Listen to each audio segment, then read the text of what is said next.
Zambia's president delivers a powerful speech that has been credited with saving the country from crippling debt. His bold leadership and strategic decisions are making a huge impact, guiding Zambia towards economic recovery. Don't miss the moment that could change the nation's future.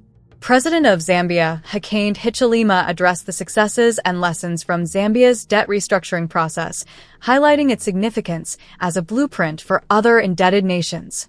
He thanked France, China, and South Africa for their roles in the G20 framework that helped achieve this milestone. Hichilema praised Zambians for their patience and resilience during painful economic reforms, emphasizing that intentional, transparent leadership is critical in implementing tough but necessary changes like curbing corruption and controlling consumption. He also connected poverty and climate change, arguing that economic growth is essential for effective climate action. Poor communities cannot bear additional burdens without support, so global resources must be mobilized to empower less developed nations through investments in industries like clean energy and value addition to critical minerals. Hichilema called for mutual collaboration between developed and developing countries, aiming for shared benefits and sustainable development for future generations. The speech concluded with a call for focused, action-driven discussions, urging leaders to prioritize tangible solutions over generic debates. The deliverables for this summit, and President Macron is aware. I came down here and requested that, obviously, also the President of China, that we should ensure that by the time this summit takes place, we'll have delivered the Zambia debt restructuring project. And as at yesterday, this is one of the deliverables at this summit. Thank you to China. Thank you to France for chairing the G20 framework. Thank you to South Africa for being the deputy chair for this process, and also to all of the countries that in one way or another supported this process to reach the conclusion it did yesterday and the benefit it will deliver to other debtor countries, because Zambia was more or less used like a guinea pig. And we are now in this situation, and we hope that the lessons of that process can be learned and learned correctly and be applied to the other processes that will commence starting, I believe, following this summit. But I must also say thank you to the people of Zambia for their patience.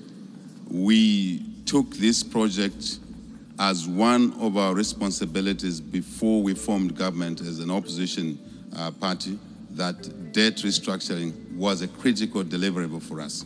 And the people of Zambia were very patient, extremely patient, pain on the other side because of the structural adjustment, the structural processes. And if there's one lesson that I want to share with other countries, that leadership is crucial at the country level. To be clear of what you want and say so to your people. The people may not support everything that's necessary. Institutional reform, consumption expenditure controls. I dare say, habits of corruption are enjoyed by many in our countries. And when you put reforms, you confront them as well. But it's important to be intentional as leaders and then deliver that to our communities. They will go through the pain, but they will support you, as Zambians have done that. Thank you very much to the people of Zambia. Let me put context to this. Poverty, climate change. We have already argued that these are intertwined. There's no question about it. Let me draw the first aspect of the connection. Even before we talk about financing, new financing, more financing, when countries are not growing economically, you cannot expect a poor person to carry an additional burden. That is necessary to drive growth, to drive development.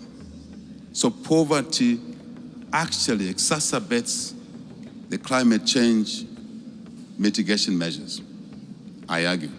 And it's very clear. If you are asking your poor people to switch energy sources. Can they afford? From charcoal to clean energy. They're already stressed.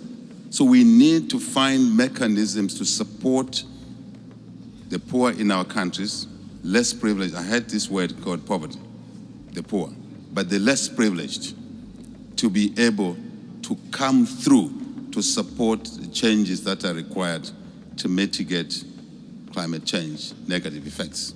I think that's very, very important. It's also true to say climate change, on the flip side, has imposed new obligations on the less privileged. For us as a global community to mobilize resources, yes, but these resources must be invested to help grow the economies of the less developed countries. Very important, because by doing that, we are creating capacity in those economies to mitigate against climate change and obviously poverty reduction. So value addition, not just with the electric vehicle industry that is coming through, huge industry. It is important, President Macron, that we look at deliberately investing in extraction, critical minerals, for example, in value adding these minerals in country. Obviously, that will help the growth side of the GDP, create jobs, business opportunities for the transactional chain in there, if I may call it that. So I think this must be deliberate as well. Rather than generic discussions, we must dive deep into the envelope and begin to say, these are requirements, these are needs, these are minimums. And it will mutually benefit, as somebody said yesterday, not to polarize the conversation, the North and the South. It will definitely, if it's structured properly, benefit the North, the South. And that's not the debate we must be engaging in, but mutuality for greater good, for a safe world, for a world that we can pass on to the next generation in a responsible manner. That they will self-regulate. They are very excited about this as a media, because they've been gagged for too long, they've been attacked for too long in their cause of duty, unnecessarily. This will be a thing of the past. As I said, civil liberties, freedoms are very important to us, fundamental to a democracy. We're committed to good governance. As I said, good governance goes with restoring the rule of law. Just order in a country. Before we took over, before we assumed leadership for service, the country was in a very difficult space. We hope you enjoyed it. Let us know in the comment section what you think of this video, guys. Make sure to subscribe to Insight.tv, leave a thumbs up, and of course share the video. Until the next time, see you in the next video.